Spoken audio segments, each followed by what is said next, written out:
I will finish up the CAD drawings and we will send them off to be manufactured.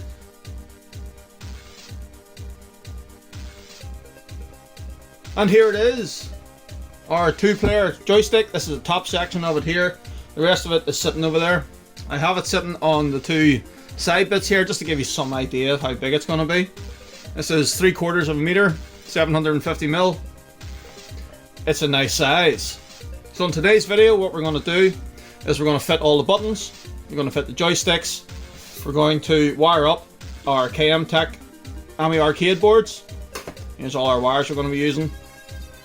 And yeah, we're going to test it to make sure it works. So, fitting the buttons should be relatively straightforward. We just unscrew that, come on. And these should just drop in.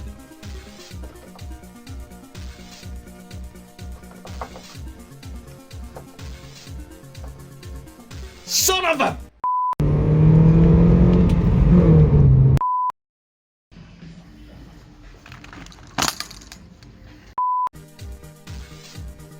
So as I was saying, we're just going to have to modify these holes ever so slightly to get these things to drop in.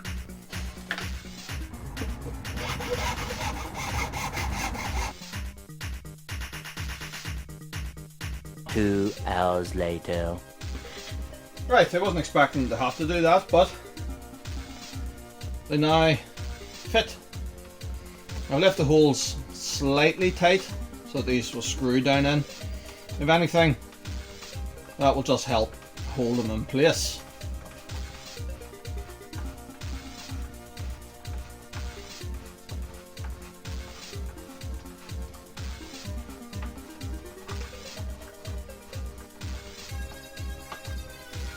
Button in.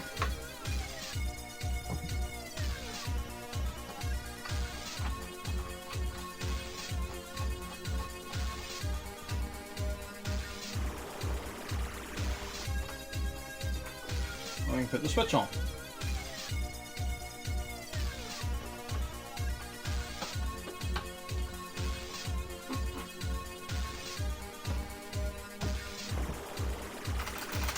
Just like that.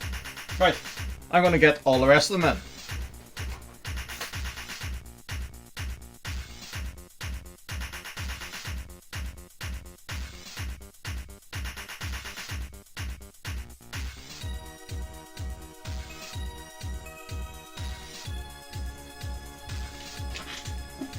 So to fit these, we need to take the stick out. Removing the stick's quite simple, you just have to remove this clip here, and that falls out. There we are.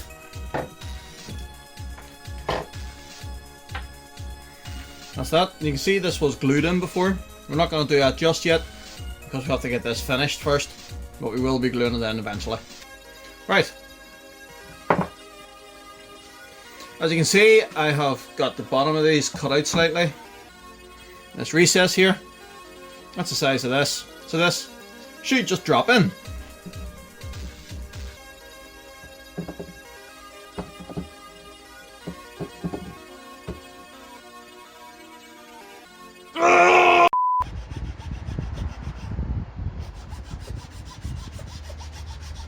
One hour later.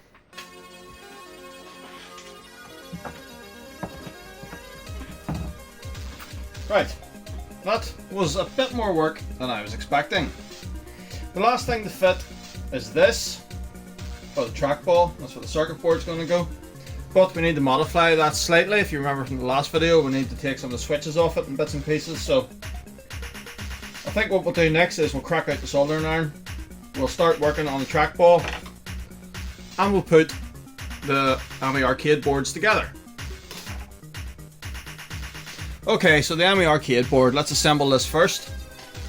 Here's our bag of components. Everything is nicely labelled on the board, so it makes it very easy to go together.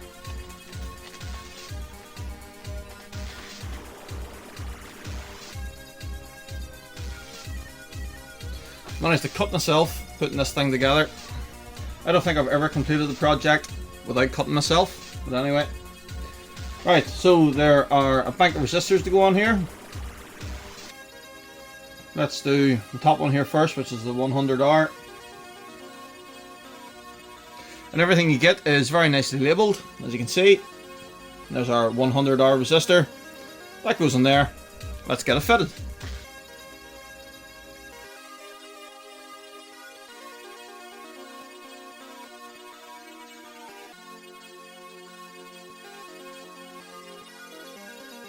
And that's that.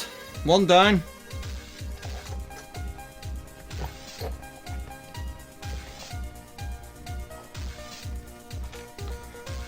Plenty to go.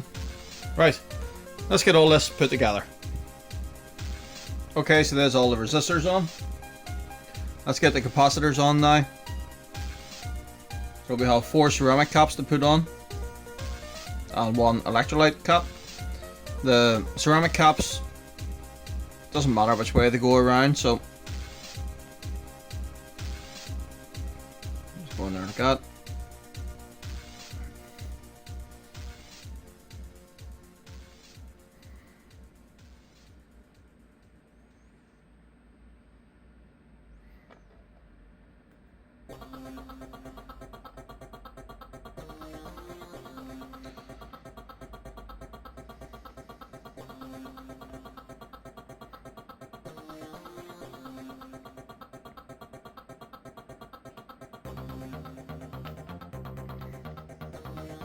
So just solder them on like that. Do that quickly.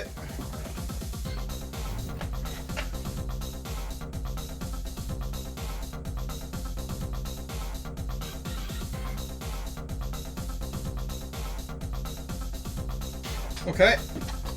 Then the last capacitor is the electrolytic.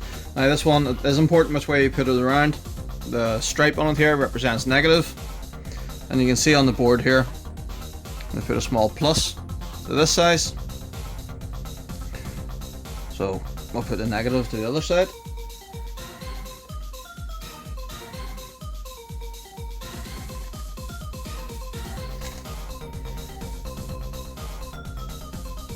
That component's quite tall, so what I'm going to do is just bend it over.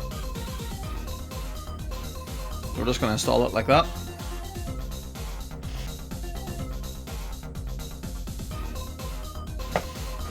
Okay, trim all these legs off.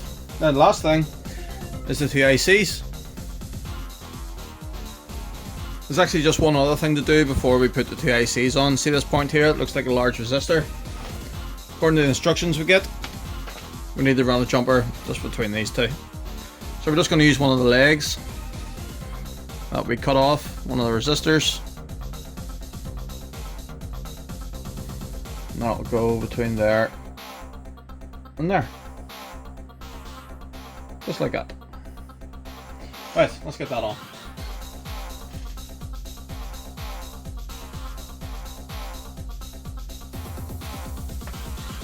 Right. Last thing to put in then is the 2 ICs. They're labelled on the board here which one's which. So the top one here is the SN74LS125A,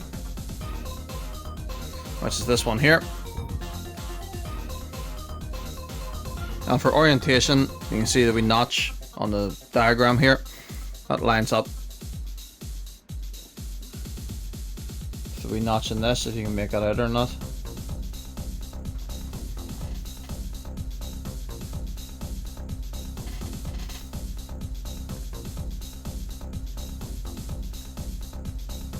That goes in there like that. And this one should be a 165N. Yep, 165. So let's get it in. And there we are. Solder them on, and that is the board complete. Well, other than the wires, but we'll get to that in a minute.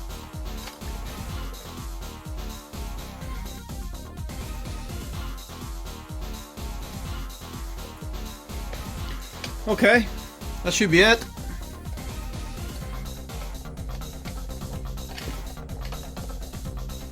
There we have it, assembled. Happy days. Right, a few things I've noticed when putting this together, just to throw it out there. First of all, the holes are all very big. So as you can see there, when I was putting on the ICs, quite a bit of solder has flowed through to the other side. Doesn't do any harm, it's going to help hold it all in place, but I think the holes are just a wee bit bigger than they need to be. There's also quite a lot of empty space on this board. I maybe would have preferred to have a resistor pack rather than putting all these individual resistors on here. But it is what it is. I mean, there's 10Ks on here, and you could have used a resistor pack with 10 of them in it. Reduce the size of this quite a bit. The other thing I've noticed on the wiring is that the grounds are all linked together, as you would expect, but there is individual holes for them. Now, I'm going to use individual ones for the buttons, but for the joystick, just to save on a bit of cable, we're just going to run one out of here and round the up, down, left and right for the ground.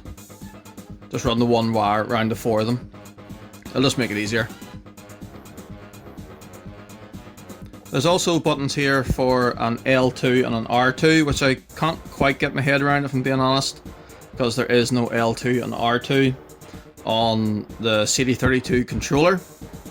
In fact, if you follow the trace here, so R2 is wired to up and L2 is wired to down. So I suppose you could have a button for up other than just pushing up. You could have a button for up and a button for down. I can maybe see a button for up being useful in games where you have to push up on the joystick to jump, but I'm not so sure about down. I don't know where you'd ever use that. We won't be making use of either of those though.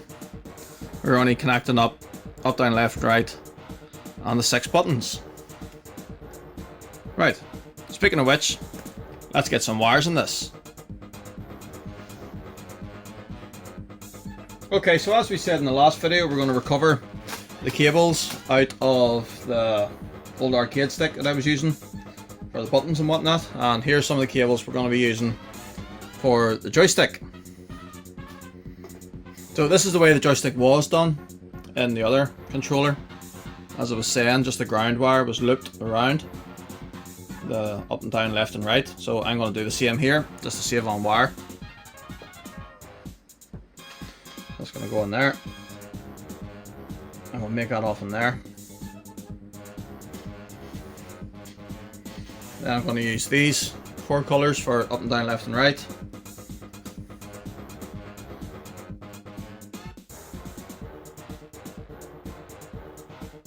Okay, let's get all that soldered on.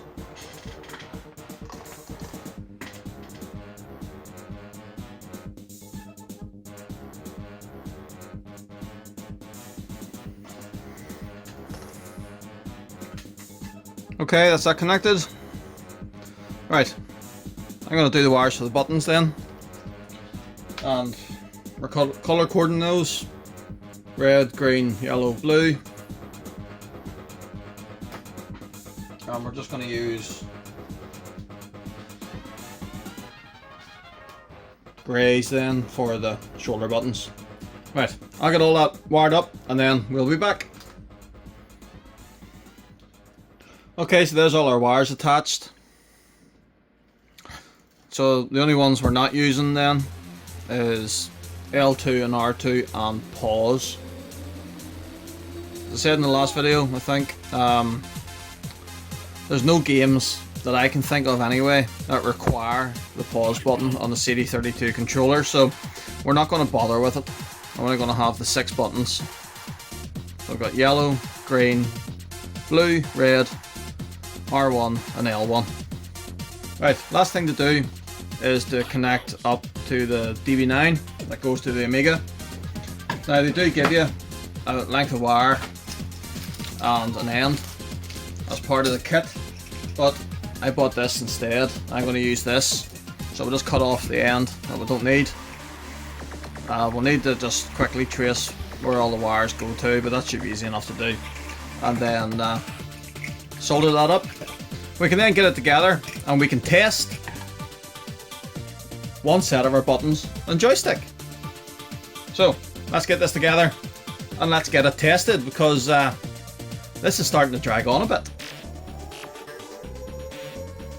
Okay, so here we are. That is one board completed. We have 2 of these to make. But let's do the one today. So here's all our wires for the controllers. This is our wire going out to the Amiga. Right. Let's get this tested.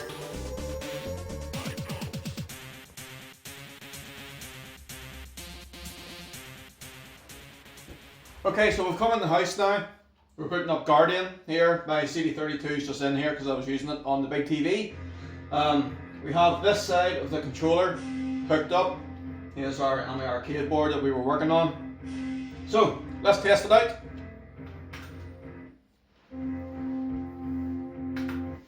That button's working so far.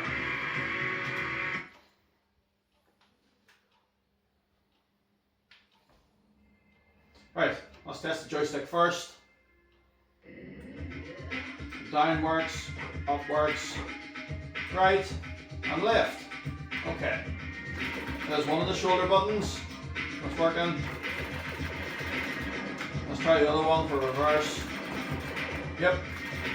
Right, let's see if we can take out some of these guys.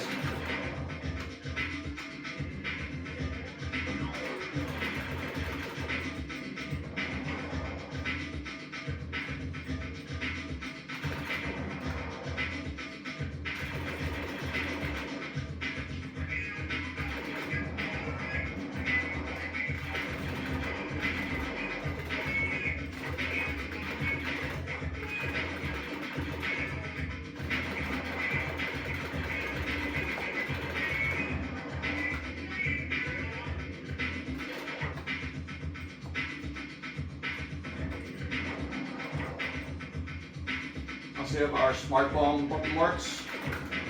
Yep. Okay, that. So tracking this side. Right, let's see if we can find another one. And that will let us test the last button.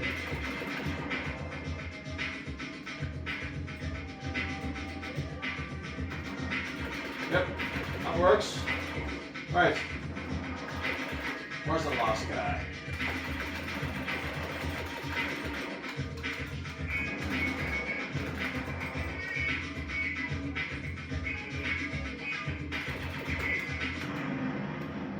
Oh, it blew up. Well, anyway, all the buttons are working. So yeah, I think I'll do for this episode, guys, because this is starting to drag on a bit.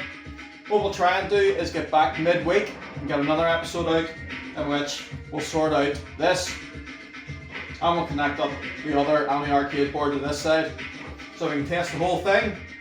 And then we'll have a think about how we're going to finish it because, well, we can't leave it like this. See you next time.